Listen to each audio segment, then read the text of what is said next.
বলছি বৌদি, এই জামাটা না পরলাম, ভালো লাগছে আমাকে পরে। তোমায় আবার কি জিজ্ঞাসা করবো, তোমার জামা মানে তো আমার জামা, তাই না?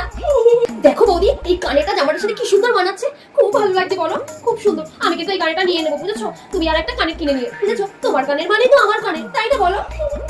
তোমায় আবার কি জিজ্ঞাসা করবো, এটা তো আমার দাদাই তোমায় কিনে দিয়েছে। আমাদের বাড়িতে তোমার আর দাদার কিন্তু লাভ ম্যারেজ, বুঝলে? তুমি দাদাকে যেভাবে পটিয়েছো। ইমা, ডাল রান্না করেছো? আমার দাদা এত পেটুক, শেষ পর্যন্ত ডাল খেতে খেতে হাল বেহাল হয়ে যাবে। ইমা বৌদি, তুমি এখনো ঘুমোচ্ছ? বেলা 12টা বাজে। আমার দাদার কপালটা কি পুড়েছে গো।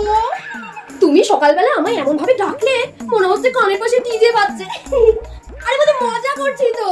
বাবা, দাদা যেভাবে বৌদির জন্মদিনটা ধুমধাম করে পালন করলো, বাবা। আর এই যদি বলে আমার অ্যানিভার্সারিটা পালন করতে, সেই বেলায় তোমার ছেলের পয়সা নেই, তাই না? আমি তো এখন পরের ঘরে চলে গেছি, তাই না? বৌদি যেভাবে দাদাকে চালায়।